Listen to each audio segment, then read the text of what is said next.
Bachelors కానీ వంట రాని వాళ్ళు కానీ ఈజీగా చేసుకునేలా చికెన్ కర్రీ రెసిపీ చూపిస్తాను. మీరు కూడా ఒకసారి ఇలా ట్రై చేయండి. ముందుగా క్లీన్ చేసుకున్న చికెన్లో పెరుగు, ఉప్పు, పసుపు, కారం, అల్లం వెల్లుల్లి పేస్ట్ వేసి బాగా కలిపి ఒక గంట సేపు మ్యారినేట్ చేసుకోండి. డిస్క్రిప్షన్లో ఉన్న మసాలా స్పైసెస్ని లైట్గా ఫ్రై చేసి మిక్సీ పట్టుకోండి. ఒక ప్యాన్లో నూనె, షాజీరా, డ్రై స్పైసెస్, ఉల్లిపాయ ముక్కలు వేసి ఉల్లిపాయలు పూర్తిగా మగ్గే వరకు వేయించుకోండి. ఉల్లిపాయలు ఇలా కలర్ వచ్చాక 1/2 టేబుల్ స్పూన్ అల్లం వెల్లుల్లి పేస్ట్ కూడా వేసి వేయించుకున్న తర్వాత టమాటో ముక్కలు, ఉప్పు, పసుపు వేసి టమాటో ముక్కలు మగ్గే వరకు వేయించుకోవాలి.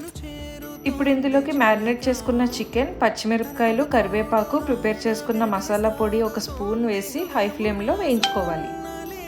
చికెన్ నుంచి వాటర్ ఊరుతుంది కదండి, ఇప్పుడు ముక్కలు మునిగే వరకు నీళ్లు పోసుకొని చికెన్ని బాగా ఉడికించాలి. చికెన్ పూర్తిగా ఉడికిన తర్వాత గ్రేవీ కన్సిస్టెన్సీ చెక్ చేసుకొని ఇంకొక 1/2 టేబుల్ స్పూన్ మసాలా పొడి, కసూరి మేతి, కొత్తిమీరని వేసుకుంటే మన చికెన్ కర్రీ రెడీ అవుతుందండి.